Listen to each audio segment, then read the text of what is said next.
ఇప్పుడు అంటే విడిపించడం అంటే దేవుడు ఎంత మంచోడు అంటేనండి, ఎంత మంచోడు అంటే మనం పొరపాటుని దేవుడిని తప్పు చేసి దేవుడి విధానాల్లో ఉండి దేవుడికి మంచి తెచ్చుకుని మరలా తప్పులన్నీ చేసి ప్రభువా అని అడిగితే మళ్ళీ నీకు ఆయన పాపం ఒక హెల్ప్ చేద్దాం చూస్తాడు. ఇశ్రాయేల్ ప్రజలకు అన్ని హెల్ప్లు అలాగే జరిగినాయి. ఇప్పుడు కూడా వీళ్ళందరూ పరిపాలించిన తర్వాత యెహూదు చనిపోతాడు, షమ్గారు చనిపోతాడు, యెహూదు కూడా చనిపోతాడు. చనిపోయిన తర్వాత ఇశ్రాయేల్ ప్రజలు ఇంకా ఘోరమైన దోషం అంటే ఏంటి? అన్యదేవతలు పూజింతారు, వాళ్ళతో వియ్యం అందుకుంటారు, వాళ్ళ విధానంలో ఉంటారు, మతభ్రష్టత్వంలోకి వెళ్ళిపోతారు. అంటే మతభ్రష్టత్వం అంటే దేవుడిచ్చిన అద్భుతమైన కారణాలు కాకుండా వేరే కారణాలు తీసుకుంటారు. రెండోది ఏం చేస్తారు? దాస్యత్వంలోకి పోతారు. దాస్యత్వం అంటే ఏంటి? బానిసత్వం వేరు, దాస్యత్వం వేరు. బానిసత్వం అంటే వాళ్ళు ఏం చెప్పినా చేయడం, దాస్యత్వం అంటే నీ తిండి కొరకు చేయడం. అర్థమైందా? నువ్వు బ్రతుకు తెరువు కోసం చేసేది దాస్యత్వం. బానిసత్వం అంటే వాడు ఏం చెప్పినా చేయడం. బానిసత్వం అంటే ఎగ్జాంపుల్ చెప్తాను. బానిసత్వం అంటే సంసోను దెలీలాకు బానిసత్వం చేశాడు. ఇది బానిసత్వం.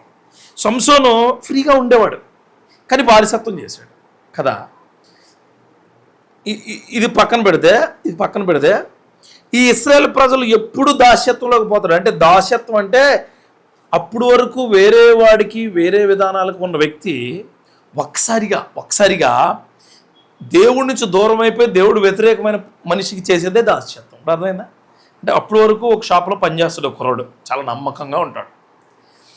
సడన్గా ఏమైతే తెలియదు, ఈ అబ్బాయి ఆ వ్యతిరేక షాప్లోకి వెళ్ళి ఈ విషయాలన్నీ చెప్పి పనిచేయడం మొదలు. అంటే ఏంటి? దేవుడి యొక్క విధానాలను మరిచిపోవడమే కాకుండా దేవుడికి వ్యతిరేకమైన మనుషుల దగ్గరికి వెళ్ళిపోయి వాళ్ళ యొక్క విధానాలను అవలంబించడం మొదలెట్టి అప్పుడు ఏం చేస్తారంటే, అప్పుడు బుద్ధి వస్తుంది వాళ్ళకి. బుద్ధి వచ్చి చూడండి ఏమని ఉంటుందంటే 4వ అధ్యాయంలో చెప్తాను. ముందు వీళ్ళకి ఏ విధంగా మళ్ళీ బానిసత్వంలోకి వెళ్ళిపోయారో చూద్దాం. 4వ అధ్యాయం మొదటి 2-3 వచనాల్లో ఉంటుంది. ఏమంటుందంటే, యెహూదు మరణమైన తరువాత ఇశ్రాయేలు ఇంకను యెహోవా దృష్టికి దోషులైరి గనుక, యెహోవా న్యాయాధిపతుల గ్రంథం 4వ అధ్యాయము 5వ అధ్యాయం ఉంటుంది నేను చెప్పే కథనం అంతా కూడా. గనుక యెహోవా హోసేరులో ఏలు కనాను రాజైన, చూడండి కనానీయులు, అర్థమైంది అక్కడ. మళ్ళీ ఎవరి దగ్గరికి వెళ్ళిపోయాడు? ఈ 5 మనం ఒత్తినీళ్ళప్పుడు మాట్లాడుకున్నాం ఏమని, ఈ 5గురు ఉన్నారు కదా, 5గురిలో కనానీయులు పెద్దోళ్ళు, వాళ్ళ దగ్గరికి పోయారు. మళ్ళీ వెళ్ళిపోయి యాబీను చేతికి వారిని అప్పగించును. అంటే దేవుడు అక్కడక్కడే తిప్పుతున్నాడు ఎవరిని? ఇశ్రాయేల్ ప్రజల్ని. మనం గుర్తుపెట్టుకోండి, మీకు చెప్తున్నాను ఖచ్చితంగా. మనం దేవుడికి వ్యతిరేకమైన కార్యాలు వెళ్తే అక్కడక్కడ తిప్పుతాడు మనల్ని, వాళ్ళ దగ్గరే ఉంచుతాడు. ఎప్పుడైతే దేవుడికి వ్యతిరేకమైన విధానాల నుంచి బయటకు వచ్చి ప్రభువా అని మొరపెడితే ఆయన వైపు తిప్పుకుంటాడు. ఇప్పుడు ఏమైంది చూడండి. అతని సేనాధిపతి అన్యుల హరషేతులో నివసించిన సిసిరా, అతని 900 ఇనపరథములు ఉండెను. ఏమున్నాయట చూడండి. వీళ్ళు ఇనపరథాలు తయారు చేయడంలో గొప్పోళ్ళు ఎవరంటే ఇశ్రాయేల్ ప్రజలు. వాళ్ళు ఐరన్ ఓర్ కంటెంట్ని చాలా బాగా తయారు చేస్తారు ఇప్పుడు కూడా.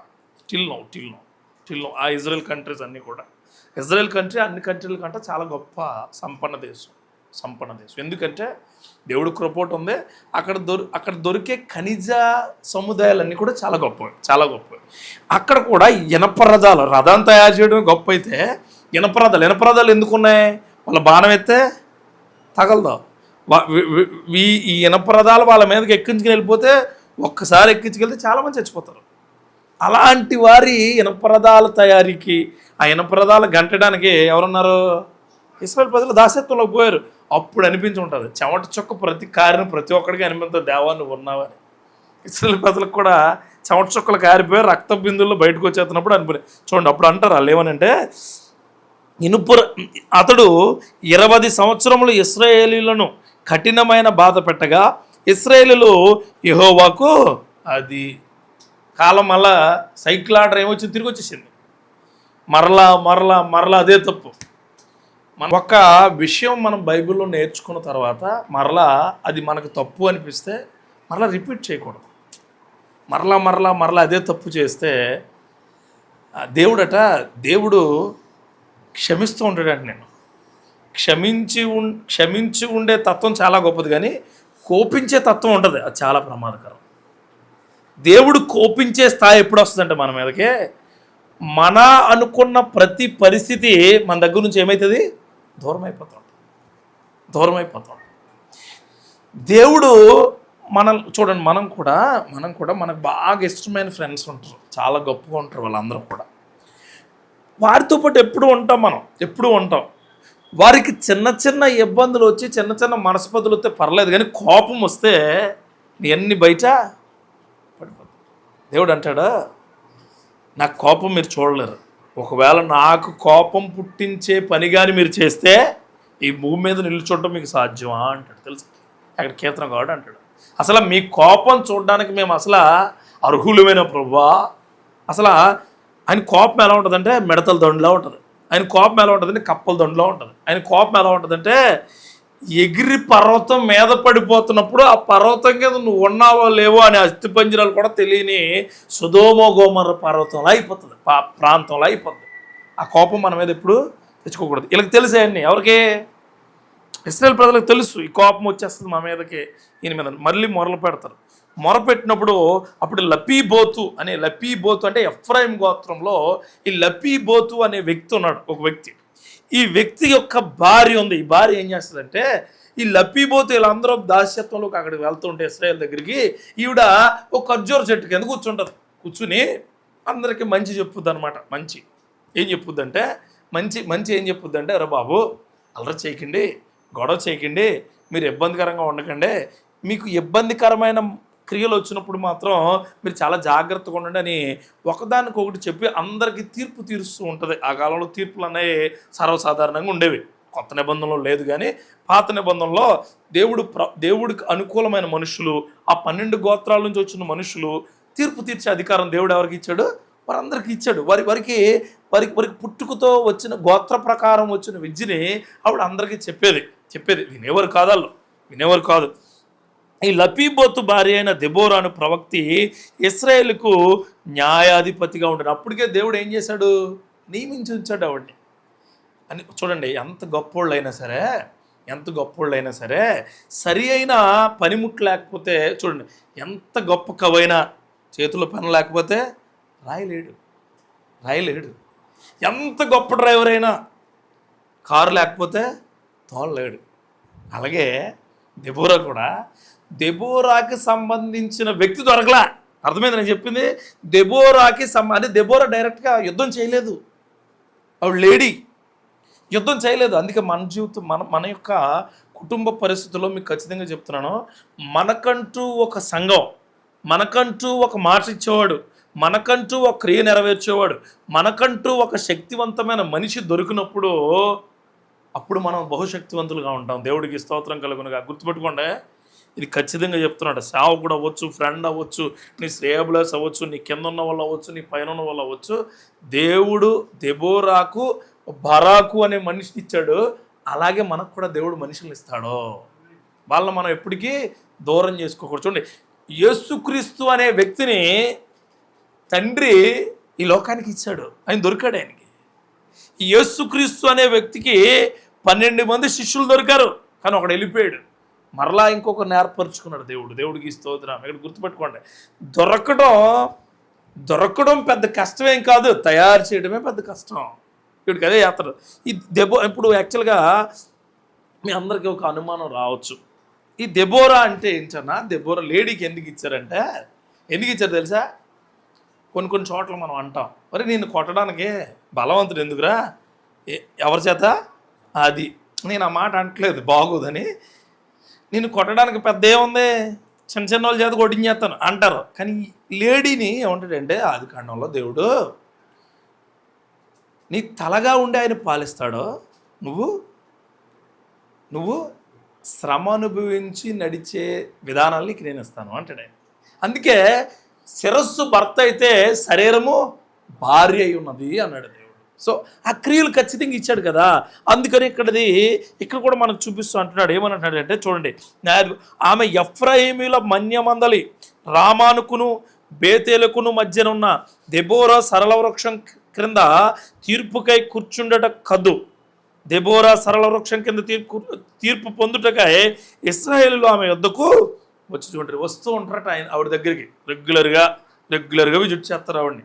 విజిట్ చేసినప్పుడు ఇంటారేళ్ళలో వినరగా అప్పుడు ఒక మాట, నేను వాక్యాలు చెబుతున్నాను, వాక్యాలు వింటున్నాం, వెళ్తున్నాం, వెరీ గుడ్, విని వెళ్ళిపోతున్నారు వాళ్ళంతే. ఎవరో ఇశ్రాయేల్ ప్రజలు కూడా వినేసి వెళ్తున్నారు కానీ పాటించట్లేదు. ఏమంటారంటే, అరే బాబు, దేవుడికి వ్యతిరేకమైన మత భ్రష్టత్వంలోకి మీరు వెళ్ళొద్దు అని చెప్తున్నారు. వింటున్నారా?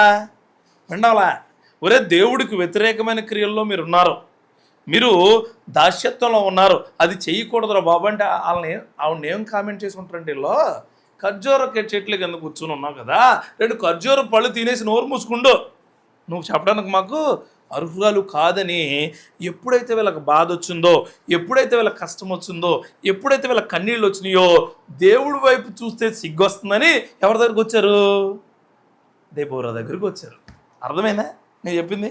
చూడండి, ఒక వ్యక్తి దగ్గర నుంచి మనము అత్యంత ఘనమైన నమ్మకం కోల్పోయినప్పుడు ఆ వ్యక్తి దగ్గరికి వెళ్ళడానికి మనకి ఏమవుతుంది? సిగ్గు అనిపిస్తుంది. అది అనిపించింది అలాగే. ఆ సిగ్గు అనిపించి అయినా సరే ఆ వ్యక్తి దగ్గరికి వెళ్ళాలి అనే ఆలోచన ఉన్నప్పుడు ఖచ్చితంగా చుట్టుపక్కల ఉన్న వాళ్ళని కలుస్తారు కదా. అలాగే మొట్టమొదటిగా కనిపించిన వ్యక్తి ఎవరాలకి? దెబోరా అంటే తేనెటీగ అని అర్థం. తేనెటీగ లేదు తేనె అని అర్థం దెబోరా అంటే. తేనెటీగని చూస్తే మనం, అంటే తేనెటీగ, నేను ఆ మాట విన్న తర్వాత అంటే తేనెటీగ మంచి జ్ఞానం ఉంది. ఎలా చేస్తుంది తెలుసా? తేనెటీగ తేనె పట్టును కట్టి ఆ కట్టే దాంట్లో ఎంతో శ్రద్ధ ఉంటుంది తెలుసా. ప్రతి పువ్వు మీద వాలి ఆ పువ్వు మీద ఉన్న ప్రతి పప్పుడిని, ప్రతి తేనెని తీసుకొచ్చి మకరంద క్రియలు తీసుకుని తేనె పట్టులో పెడుతుంది. అర్థమైందా? రెండోది శ్రద్ధ. మూడోది ఏంటంటే శ్రమ. తేనెటీగ చాలా శ్రమ పడుతుంది తెలుసా మీకు. హయ్యెస్ట్ బీస్లో, ఇన్సెక్ట్స్లో ఎక్కువ కష్టపడే ఇన్సెక్ట్ ఏదైనా ఉందంటే తేనెటీగ మాత్రమే. ఇంకా అసలు వేరేది ఏది లేదు. తేనె పట్టు చాలా పెద్దవి ఉంటాయి, చూసారు లేదో మీరు. చాలా గొప్పగా కష్టపడు. నీకు తెలుసా, తేనెటీగలన్నీ గుంపుగా ఉంటాయి కానీ మకరందాన్ని మాత్రం సింగిల్గానే పట్టుకొస్తాయి. చూడండి, మీరు కావాలంటే మీరు ఎక్కడికైనా వెళ్ళినప్పుడు పొద్దుతిరుగుడు తోటల్లోకి, మీరు బంతిపూ తోటల్లోకి, ఎక్కడైనా మీరు వెళ్ళినప్పుడు ఫ్లవర్స్ గార్డెన్లోకి వెళ్తే మనం అక్కడ చూస్తాం, ఒక్కొక్కటే ఉంటాయి కానీ కలిసి ఉన్నప్పుడు మాత్రం అన్నీ ఒకే విధంగా ఉంటాయి. అందుకైనా దెబోరా అని పేరు పెట్టాడు. దెబోరా కూడా అంతే, జ్ఞానం కలిగి అందరికీ బోధిస్తుంది. అర్థమైందని చెప్పింది. రెండోది, ఇశ్రాయేలు పట్ల ఆవిడకి ఏముంది? శ్రద్ధ ఉంది, శ్రద్ధ. మూడోది ఏంటి? శ్రమపడే తత్వం ఉంది ఆవిడికి. కానీ ఈ ఐక్యపరిచే లక్షణాలు కలిగిన వ్యక్తులు అతనికి దొరకడం లేదు.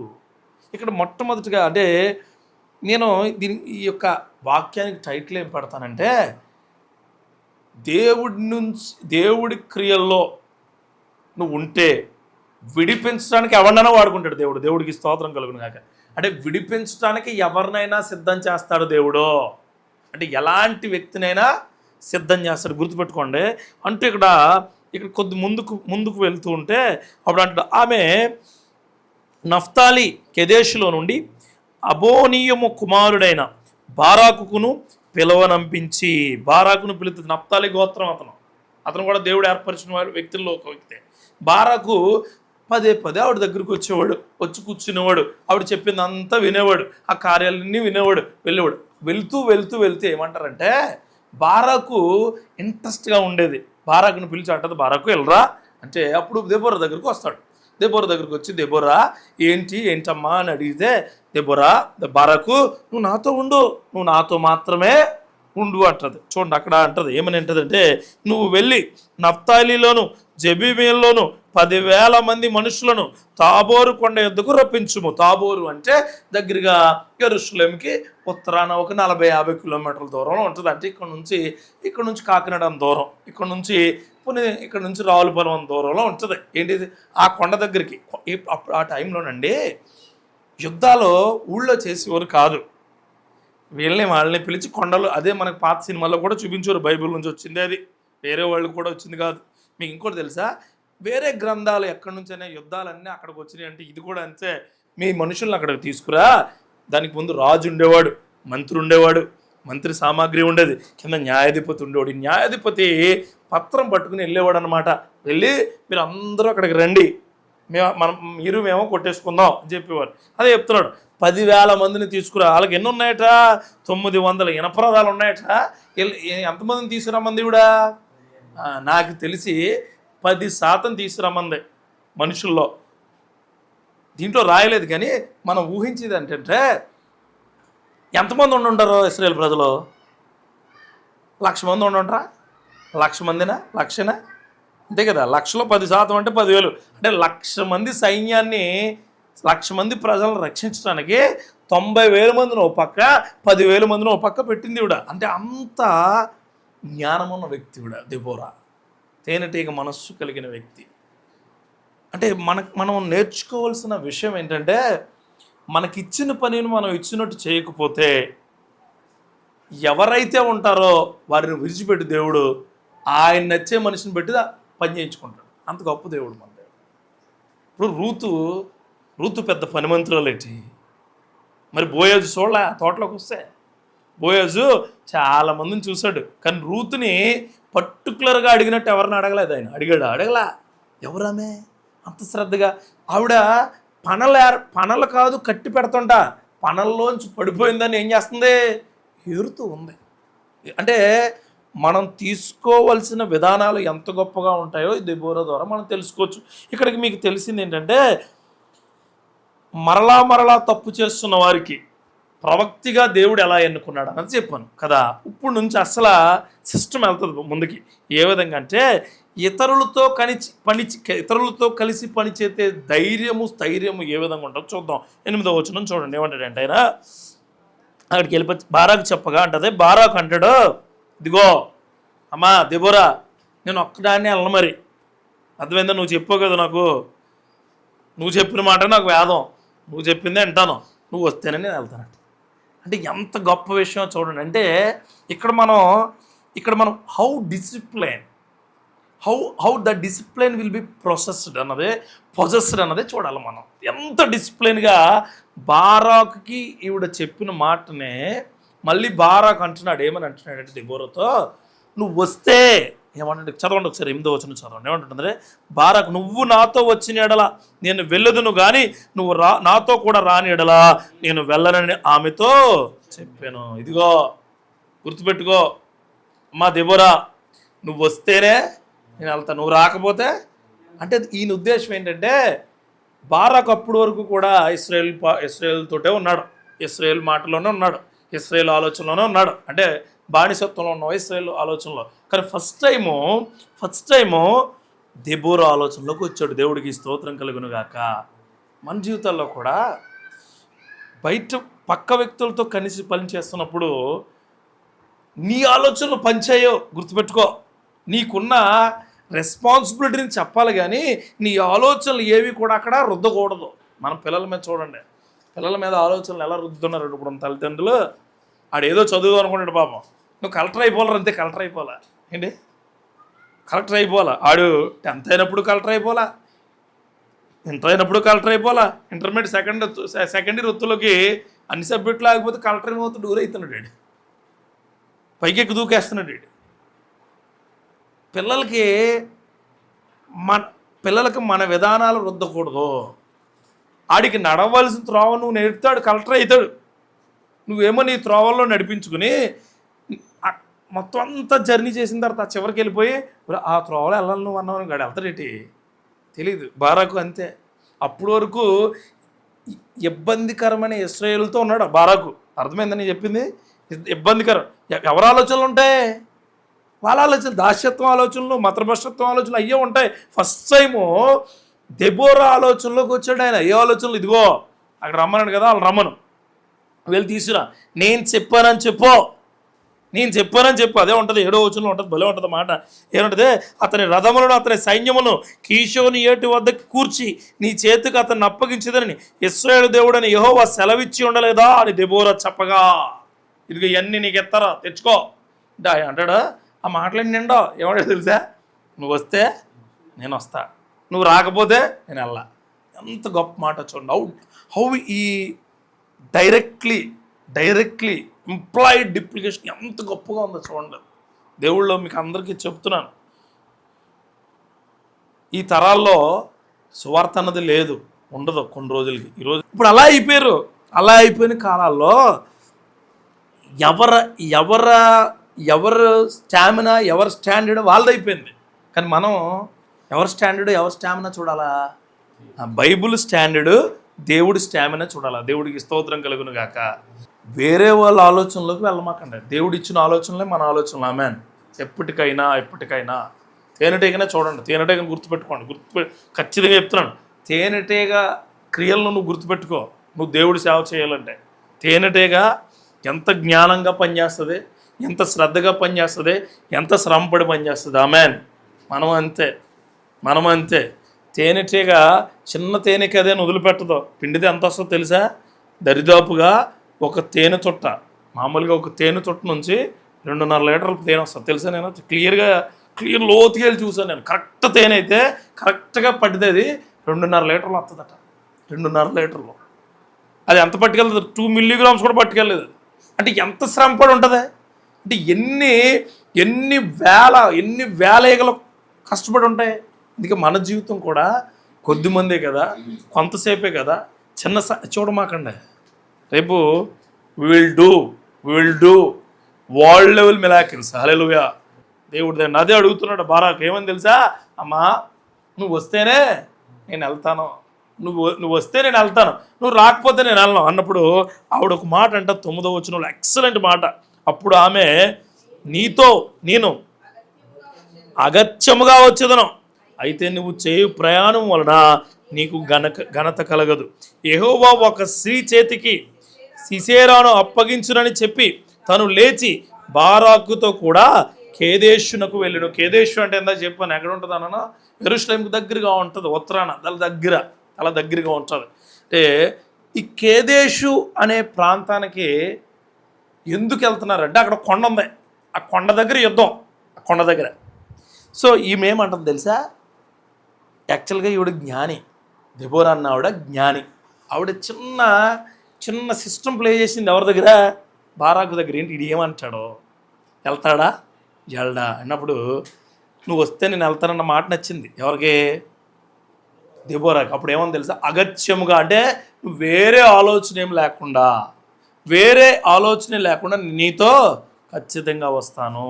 అంటే న్యాయాధిపతిగా నియమించడమే కాదు, న్యాయాధిపతికి బలమిచ్చేవాడు కూడా దేవుడే. చూడండి, సేవకుడిగా నియమించడం కాదు, సేవకుడిగా ఉన్న ప్రతి ఒక్కరికి స్వస్థతా వరము, స్వస్థతా క్రియ, అనుభవ క్రియ, ప్రవచనా క్రియ, బోధించి అన్ని క్రియలు దేవుడేస్తాడు. దేవుడికి స్తోత్రం కలుగును గాక. ఖచ్చితంగా మీకు చెప్తున్నాను, గుర్తుపెట్టుకోండి. రాబోయే దినాల్లో ఎవరు మాట్లాడిన మాటలో ఎవరో చెప్పలేని విధాలుగా చెప్పు. ఇది నమ్మండి. దేవుడు చాలా గొప్పగా అలా పిల్లలు వెళ్తుంటే తప్పు అని చెప్పేది, పెద్దలు వెళ్తుంటే తప్పు అని చెప్పేది, మరి నువ్వు ఇలా తప్పు చేయకురా బాబు అని చెప్పేది. అలాంటి వ్యక్తిని దేవుడు ఏమి నియమించాడు? జడ్జిగా నియమించాడు. హల్లెలూయా. గుర్తుపెట్టుకోండి, ఎవరైనా ఏమైనా ఏదైనా అంటే దేవుడి క్రియలతో ఉన్న మాట మాత్రమే పలుకునుగాక, అంతే. వేరేది ఏం లేదు మనకి. చూడండి, ఇక్కడ మనం చూడాలి, లీడర్షిప్ కూడా చూడాలి. ఈవిడ 8-9 మాటల్లో లీడర్ మాటని ఫాలోవర్ అన్నాడు. ఈ ఫాలోవర్ అన్న వ్యక్తి కూడా లీడరే. హెబ్రీల్ పత్రికలో ఉంటుంది. హెబ్రీల్ పత్రిక 6:10లోని దెబోరా కోసం చెప్పడం, ఎవరికోసం? బారాకు కోసం చెప్తాడు. చూడండి ఒకసారి తెద్దాం. హెబ్రీల్ రాసిన పత్రిక ఎందుకు తెస్తున్నా? 32వ వచనం చదువు. 11వ అధ్యాయం 32లో చెప్తాడు. అంటే దరిదాపుగా 2000 నుంచి 3000 సంవత్సరాల పైబడిపోయిన తర్వాత ఎన్నుకోలేని వ్యక్తి, ఎన్నుకున్న న్యాయాధిపతి ద్వారా ఎన్నుకున్న వ్యక్తి కోసం దేవుడు మరలా ఒక పేరు చెప్తాడు. తెలుసా? మీకు తెలుసా? దెబోరా ఈ న్యాయాధిపతిని 5వ అధ్యాయం జరిగిన తర్వాత ఇంక మళ్ళీ కనపడదా, మళ్ళీ పేరే వినపడదా. కానీ బారాకు హెబ్రీలు అంటే ఎక్కడైతే యుద్ధం చేయడానికి వీళ్ళని పిలుస్తున్నారో కొండకే, అక్కడ హెబ్రీల ప్రాంతం. ఆ ప్రాంతానికి వెళ్ళి బారాక్ అని గొప్పడు ఉండేవాడు. తెలుసా? ఇక్కడ ఆ బారాక్ గెలిచి చదవండి ఒకసారి 32-33. ఇక నువ్వు ఏమి చెప్పేదను? గిద్యోను, బారాకు, సంసోను, యోప్తా, దావీదు, సమూయేలును వారి గూర్చి, ప్రవక్తలను గూర్చి వివరించుటకు సమయము చాలదు. అర్థమైంది? ఇక్కడ బారాకు తప్ప మిగిలిన వాళ్ళందరూ కూడా న్యాయాధిపతులే. అర్థమైందా? బారాకు తప్ప మిగిలిన వాళ్ళందరూ ఏంటి? కానీ బారాకు పేరు వచ్చింది తెలుసు అక్కడ. అందుకే దేవుడి పని ఎట్లాంటిదైనా చెయ్యాల్సిన టైంలో నువ్వు చేస్తే పరలోకంలో ఆయన యొక్క పవిత్రమైన పుస్తకంలో ఎవరి పేరు ఉంటుంది? చేసినోడు పేరు ఉంటుంది. దేవుడికి స్తోత్రం కలుగును గాక. అలా అందుకే దెబోరా కోసం చెప్పలా, బారాక్ కోసం ఏమన్నాడు తెలిసైనా, వాళ్ళ కోసం నేను చెప్పాలంటే సమయం, ఐ డోంట్ హ్యావ్ టైం అంటాడు ఆయన. టైమే లేదంటాడు. సో అలాంటి వ్యక్తి కలిగిన క్రియల్లో దేవుడు మనల్ని అందరినీ ఉంచునుగాక. చూడండి, ఇంకోటి బారాకు అనే మాటకు అర్థం చెప్పనా? ఆశీర్వాదం, మెరుపు, వెలుగు, ఇలాంటివన్నీ వస్తాయి. అంటే ఈజ్ అ బ్లెస్డ్ పర్సన్. అందుకే బ్లెస్సింగ్గా మాట్లాడుతున్నాడు ఆవిడతో. ఆమెన్. అంటే మీకు ఇంకో మాట చెప్తాను. దేవుడు నీకు ఏదైనా మాట ఇచ్చినప్పుడు ఆ మాట మీద నిలబడి మరలా దేవుడిని ఆ మాట కోసం అడిగామనుకో, దేవుడు చాలా గొప్పగా ఫీల్ అవుతాడు. అర్థమైందా? నేను చాలాసార్లు ప్రభా ప్రసంగానికి వెళ్తున్నాను కదా, ప్రసంగంలో ఎట్లా మాట్లాడాలి, ఏం మాట్లాడాలి అని అడుగుతూ ఉంటాను. అడిగినప్పుడు ఆయన నువ్వు వెళ్ళవా చూసుకుంటానంటే ప్రార్థనలో నేను వెళ్తాను అంటే నాకు బలాన్ని ఇస్తాడు ఆయన. అలా కాకుండా దేవుడు నాకు ప్రసంగం ఇచ్చాడు కదా, 4 వాక్యాలు, 2 కామెడీ జోకులు, 3 ఏం మాట్లాడితే అయిపోద్ది అనుకుంటే సెట్ కాదు. అదే చేశాడు ఎవరో బారాకు. ఏంటి, అమ్మా నువ్వు వస్తే నేను వస్తాను, నువ్వు ఉంటే నేను ఉంటాను, నువ్వు యుద్ధం చేస్తే నేను యుద్ధం చేస్తాను. గుర్తుపెట్టుకోండి, పెళ్ళి అన్నది చాలా పవిత్రమైనది. పెళ్ళి అలా చెప్తాను ఎవరికైనా, ఈ లోకంలో ఎవరికైనా పెళ్ళి అన్నది చాలా. ఎందుకంటే పెళ్ళి ద్వారా ఒక మనిషిని నీకు సహకారిగా ఇస్తున్నాడు దేవుడు కదా.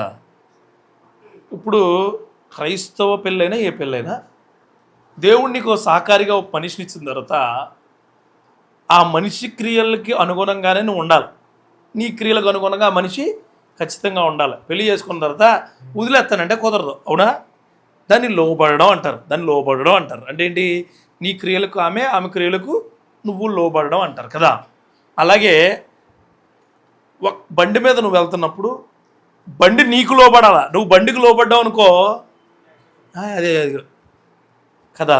నేను ఇప్పుడు మీకు చెప్పేది ఏంటంటే, ఒక డిసిషన్ తీసుకున్న తర్వాత చూడండి, కరెక్ట్గా వినండి. If you made A decision, ఒక మనిషిగా ఒక డిసిషన్ తీసుకున్న తర్వాత ఆ డిసిషన్కి అనుగుణంగా నడుచుకోవడమే నీ క్రియ. ఎవరికి? నీ జీవితానికి. అది కానీ దేవుడి ఆలోచనలో ఒక డిసిషన్ తీసుకుంటే అది కాడెత్తుకోవడమే. దేవుడికి స్తోత్రం కలుగును కాక. అందుకే అంటాడు, నువ్వు ఎత్తుకున్న కాడి దింపమాక. ఒకసారి ఆలోచించుకో. పేతురును పిలిచాడు, వచ్చాడు, వెళ్ళిపోయాడు. పిలిచాడు, వచ్చాడు, వెళ్ళిపోయాడు. పిలిచాడు, ఈసారి పిల్ల ఏమంటే తెలుసా, వెళ్ళి కార్యం చేసి నువ్వు నాతో వస్తే చేపలు కాదు మనుషులు పట్టేవాడుగా చేస్తాను. అందుకే ఆంధ్రే ముందుగా వచ్చిన ఆంధ్రే కంటే పేతురును ముందుగా నిలబెట్టాడు దేవుడు. దేవుడికి స్తోత్రం. క్రియలు ఆయనే అండి. మనకి ఇచ్చిన పనులు, దేవుడికి ఇచ్చిన క్రియలు దేవుడికి అనుకూలతలో నడిపించాలని. అని ఏమన్నాడు తెలుసా, రే వెళ్ళి నిద్రపోతున్నా రేటు రా, కాసేపు ప్రార్థించవచ్చుగా. నేను ప్రార్థిస్తుంటే నా చెమట రక్తపు బిందులై కారిపోతుంటే అడ్డగాడిదల్లా పడుకున్నారు అంటే ఎవరినే ఏ సమయంలో తెలుసా, ఎక్కడ తోటలో దొరికేస్తే నాకు ఇంకా బాబోయ్ నేను తట్టుకోలేకపోతున్నాను, ఈ టెన్షన్లో తట్టుకోలేకపోతున్నాను, ఈ ఇబ్బంది అన్నప్పుడు, ఈ చెమట రక్తపు బిందె బయటకు వచ్చినప్పుడు అప్పుడు వాళ్ళతో పడుకున్నారేట్రా మీలో వేడి తగ్గిపోయింది, చచ్చిపోతున్నారా అంటాడు. ఎవరో? స్వయాన యేసుక్రీస్తు వారు. అలాంటి మాట నేను మీకు చెప్తున్నాను కదా. అలాంటి మాట కొన్ని వేల మందిలో ఒకరిని పిలుస్తాడు. దేవుడికి స్తోత్రం కలుగును గాక. నిన్ను పిలిచాడో, నిన్ను చేయమన్నాడో, నిన్ను భక్తి చేయమనలేదు ఆయన. ఏం చేయమన్నాడో తెలుసా, సేవ చేయి. బారాకుని ఆలకలా యుద్ధంలో పాల్గొమనలేదో, యుద్ధం చేయనడా, చెయ్యని చెప్పింది. హల్లెలూయా. ఈరోజు నీకు అదే చెప్తున్నాను. నాకు పిల్లలు లేరండి, నాకు ఉద్యోగం లేదండి, నాకు తల్లిదండ్రులు లేరండి, నాకు కుటుంబం లేదండి, నాకు క్రియలు లేవండి అన్నీ కనిపించవచ్చు అని ఏమన్నాడు తెలుసా, నిర్ణయం తీసుకున్న ముందే చెప్పాడు ఆయన. తల్లినైనను, తండ్రినైనను, కుటుంబాన్నైనను, దేన్నైనను వదిలేసి నువ్వు వచ్చి నా కాడి పట్టుకుంటే, నువ్వు ఇక్కడ ఏదైతే పట్టుకుంటావో ఆ పరలోకంలో అది నీకు ఇస్తాను అన్నాడు ఆయన. ఒక వ్యక్తి నిన్ను మిస్ అవుతున్నాడు అంటే నువ్వు గొప్పోడు అని. హల్లెలూయా, గుర్తుపెట్టుకో. దేవుడి క్రియల్లో చెప్తున్నాను మీకు, నాలో కాదు మంట, నాలో కాదు ఉండడం, నాలో కాదు అందరిలోనూ అదే మంట ఉండాలి. ఆ మంట పరిశుద్ధాత్మ మంట ఉండాలి. హల్లెలూయా. ఆ మంట ఉండే కృపదేవుడికి ఇచ్చును గాక. బారాక్ అదే మంట వచ్చింది. అదే మంట వచ్చి ఈ 10వ వచనం నుంచి 24వ వచనం వరకు యుద్ధం ఎవరు చేశారో తెలుసా? దేవుడే. హల్లెలూయా. ప్రభు హస్తం పని గొప్పగా జరిగింది. తర్వాత 5వ అధ్యాయంలో యుద్ధం చేసిన వాళ్ళు, యుద్ధంలో పాల్గొన్న వాళ్ళు, యుద్ధానికి ప్రేరేపించబడిన దెబోరా కలిసి దేవుణ్ణి స్తుతించారు. హల్లెలూయా. అన్ని వచనాలు చూడండి, అంత పాట, అదంతా పాటే. 31వ వచనం వరకు పాట, కీర్తన పాడతారు మొత్తం. ఏం కీర్తనో తెలుసా? నీకే వందనాలమ్మా, నీకే వందనాలు, నీకే వందనాలు అన్నప్పుడు నాకు కాదురా బాబు మీరు చెప్పడం, నన్ను నడిపించిన దేవుడు హస్తం ఉందే ఉందే. ఎన్నోసార్లు చెప్పామమ్మా దెబోరా, మేము వెళ్ళలేదు అన్నప్పుడు ఎన్నోసార్లు నేను చెప్పడం కాదు, నన్ను దేవుడు బ్రతిమాలికి చెప్పించాడు. హల్లెలూయా. ఈ యొక్క దినాన్ని మీతో చెప్తున్నాను, మనకి పరిస్థితులు ఎలా ఉన్నా, మనకున్న ఆ ఇన్ఫీరియారిటీలు లేకపోతే మనకున్న పరిధులు ఎలా ఉన్నా, దేవుడి కార్యాలతులకు దేవుడే పరిధి. హల్లెలూయా. ఎవరో దేవుడు తప్ప ఇంకెవరో మనకు పరిధులు లేరు, గుర్తుపెట్టుకోండి. Don't relax. రాకడ ఎప్పుడు వస్తుందో తెలియదు. మళ్ళా చెప్తున్నాను. అది దెయ్యాలు ప్రార్థన చేస్తే దెయ్యాలు పారిపోయే శక్తి ఇచ్చాడు. అవన్నీ మనకు ఆల్టర్నేట్, గుర్తుపెట్టుకోండి. దేవుడు అద్భుతమైన క్రియలు ఇచ్చి డిస్కౌంట్లు ఇచ్చాడు చాలా, మనకు తెలుసా? డిస్కౌంట్లు. ప్రార్థన చేస్తే గొప్ప కార్యాలు జరిగే డిస్కౌంట్లు ఇచ్చాడు మనకి. ఈరోజు నువ్వు చేసిన సేవ మన బిడ్డలకు శక్తిది, గుర్తుపెట్టుకోండి. వంకలు ఎవడన్నా చెప్తాడు, డొంకలట్టుకుని ఎవడన్నా ఏలాడతాడో, నీకు అది ఉంది, ఇది ఉంది, ఇంకోటి ఉందని ఎవరైనా చెప్తారో, అవి ఉండటం కాదా? దేవుడి కోసం నువ్వు ఉండాలా. దేవుడికి స్తోత్రం. అన్నీ ఉండడం ఏంటండి? ఉంటాయి, అన్నీ ఉంటాయి. యేసుక్రీస్తు వారు ఇదిగో యాయిరు కుమార్తె చచ్చిపోయింది, ఇదిగో లాజరు చచ్చిపోయాడంటే నా పని నాకు ఉంది, నా సమయం ఇంకా రాలేదా, నేను చేసే పని నాకు ఉంది అన్నాడే. ఉందన్నాడా? గుర్తుపెట్టుకోండి. లోతు అంటాడు అబ్రహాముని, అబ్రహామా ఇదిగో నువ్వు అలా వెళ్ళు, నేను ఎలా వెళ్తాను అన్నప్పుడు లోతుని అంటాడు అబ్రహాము, మరి నువ్వు ఎలాగెళ్ళాలో అలా వెళ్ళు, మిగిలిన వైపుకి నేను వెళ్తానంటే నా పని నాకు ఉంది. దేవుడు నాలో చెప్తున్నాను, మీకు ఖచ్చితంగా నడిపించేవాడిని కాబట్టి చెప్తున్నాను. ఖచ్చితంగా మనకిచ్చిన పని, రేపు ఇవ్వబోయే పని ఈ లోకానికి చాలా గొప్ప పనిగా ఉండబోతుంది. ఆ పని చేయడానికి సన్నద్ధులై ఉండండి. Be ready, always be ready. దేవుడు కృపతో ఆ క్రియలు దేవుడు మహిమకరంగా మీకు ఇచ్చును గాక. ఒక హాస్పిటల్లో పేషెంట్ని పెడితే ఆ పేషెంట్ వైద్యానికి రెస్పాండ్ అయితేనే వైద్యం చేస్తాడు, రెస్పాండ్ అవ్వకపోతే యేసుక్రీస్తు మాట ఎంతో చెప్పాను కదా, ఆ తోటలో చాలా గొప్ప మాట తెలిసేది. మనం ఏదో అనుకుంటాం, చాలా గొప్ప మాట. ఇదే మాట యేసుక్రీస్తు వారు తలగడ పెట్టుకుని తలవాల్చి పడుకుంటాడో చోట, ఎక్కడా? నావలో. అప్పుడు వీళ్ళు అంటారు, ఏంటనే చచ్చిపోతున్నారా బాబు, నీకు బాధ్యత లేదా అంటారు, గుర్తుందా? మరి వీళ్ళకి బాధ్యత లేదా అంటే వీళ్ళ చావస్తులోకి దేవుడు కుమారుడికి బాధ్యత లేదని ప్రశ్నిస్తున్నారు. ఆయన్ని చంపేస్తున్నారని వీళ్ళకి తెలిసినప్పుడు వీళ్ళకి బాధ్యత లేదా? ఒకడేమో మంట దగ్గరికి పారిపోతాడు, ఒకడేమో నాకేం తెలియదని చెప్తాడు, ఇంకొకడేమో ఈ డబ్బులు నాకు చాలురా బాబు ఇతను అమ్మేస్తానని అమ్మేశాడు. ఈ రోజుకి ఆ రోజుకి పెద్ద తేడామే లేదమ్మా. ఈ రోజుకి ఆ రోజు పెద్ద తేడామే లేదో దేవుడి క్రియలతో చెప్తున్నాను, గుర్తుపెట్టుకోండి.